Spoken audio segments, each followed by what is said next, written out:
What is math about if it's not about numbers? It's about something called mathematical objects. And numbers are one example of a type of mathematical object, but they're very far from being the only type of mathematical object that exists. And math is the study not just of numbers, but of mathematical objects in general. So my goal in this video is to explain just in general terms what a mathematical object is, and talk about why I think they're kind of interesting and fun to study.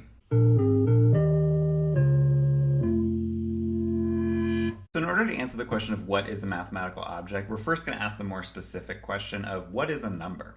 And I know that sounds like maybe kind of a dumb question, right? Everyone knows what a number is. It's something like 2 or 70. But you have to think, if you met someone who never encountered the concept of a number, how would you try to describe what a number is? It's much easier to talk about specific examples of numbers. So, like 3 apples, or 3 stops on the train, or 3 fingers, or even 3 days, than it is to answer the question of what is 3 itself. Even though we have a really good sense intuitively of what 3 is, when it comes down to it, 3 itself is it's nothing. It's just a description of a whole bunch of different scenarios that all have sort of a 3-ness in common. The number 3 itself is not a physical object. 3 doesn't exist in the real world. And so this is the key to understanding mathematical objects in general, is they don't really refer to specific individual things in the real world, but more of a general idea that crops up in the real world in a bunch of different and related ways. So when we talk about 3, we're not talking about 3 of anything in particular. We're talking about this underlying 3-ness that is shared between all of these scenarios. So that's the first definition I'm going to give of mathematical objects. A mathematical object is a generalized concept that applies to a bunch of different real-world scenarios. So I gave the example of a number, but I can give another example of a mathematical object that I've talked about in other videos in this series, which is a graph. And again, I don't actually mean a graph like a graph of a function.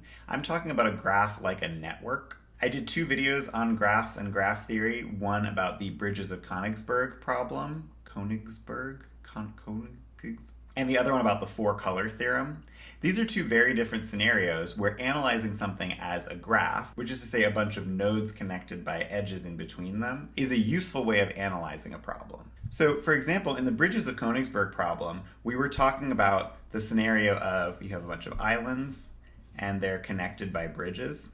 In the 4-color theorem problem, we were talking about a scenario where you have a world map consisting of countries that have borders in between them. And then I also gave the example of a social network like Facebook, where you have people and friendships between people. So these are all obviously very different scenarios. This is a physical thing consisting of islands and bridges. This is a map made out of countries that border each other. And this is like a conceptual relationship between human beings. But you notice that all of these scenarios have the same underlying structure, which you could draw as looking kind of like this. And this is an example of a graph. The graph consists here of 4 vertices, that's the plural of vertex, which is just a point, and 3 edges connecting them like this. And so this underlying structure is sort of the commonality between these 3 scenarios. In the same way that 3 is the thing that unifies 3 apples, 3 days, this graph is the unifying feature that these scenarios all have in common. And you can see also what we're doing here when we turn something from a real scenario into a mathematical object like a graph, is we're stripping away a lot of the real world detail that's not necessary to analyze the situation. Obviously, we could have a different map with very different countries, and these would be completely different maps, but they do have the same underlying structure if you just care about adjacency, if you just care about which countries are bordering which other countries. This would still be the adjacency structure of this map. You could rearrange these islands completely. You're still going to have the same basic underlying structure. Similarly, we don't care at all about who these people are, what their ages and genders are, and how long they've known each other. This could represent any number of different friend groups that all have just the same basic underlying structure of one central person who's friends with 3 other people that are not friends with each other. So that leads us to a second rough definition of a mathematical object. A mathematical object is the underlying skeletal version of something that remains once you strip away all of the superficial details. So inherently, when you're talking about a mathematical object, you're focusing in, you're narrowing in on some specific aspect of a scenario that you care about,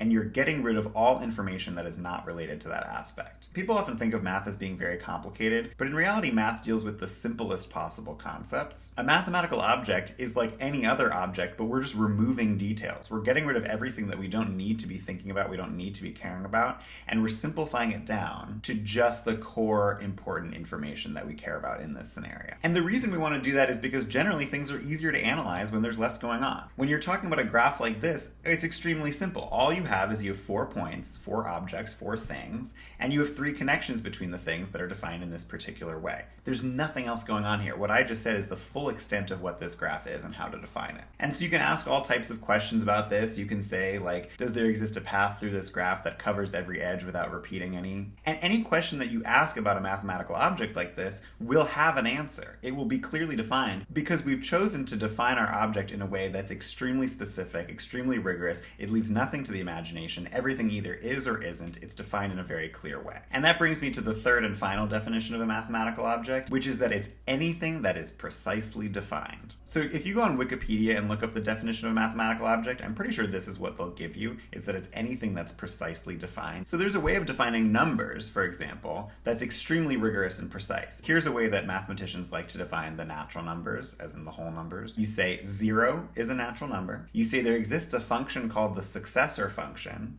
which takes any number and outputs a different number. So for example, 0, the successor of 0 is 1, the successor of 1 is 2, the successor of 2 is 3, and so on.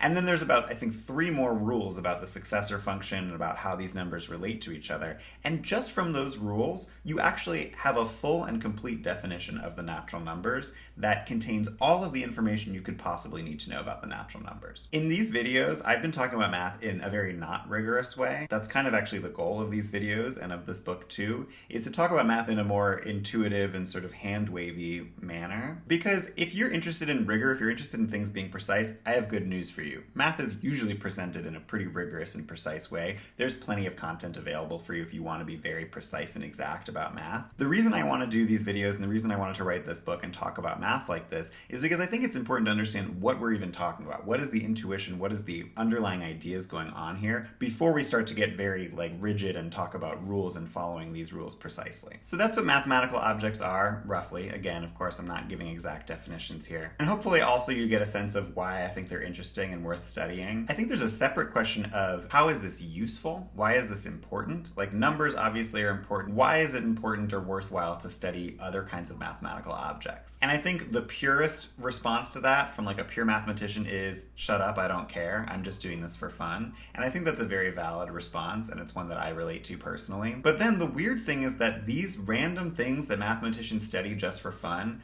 always end up being useful in some bizarre way. One example is non-Euclidean geometry, which I don't think I'm going to do a whole video on, but there's plenty of videos about this on the internet. Mathematicians invented non-Euclidean geometry just because they were playing a game, basically. They were like, here are the 5 axioms of normal Euclidean geometry. What if we change one of them? How would that change geometry? And they studied it, and people were like, you're crazy. What are you doing? Why do you care about this? This is not actually how geometry works. Well, a couple hundred years later, they discovered the curvature of space-time.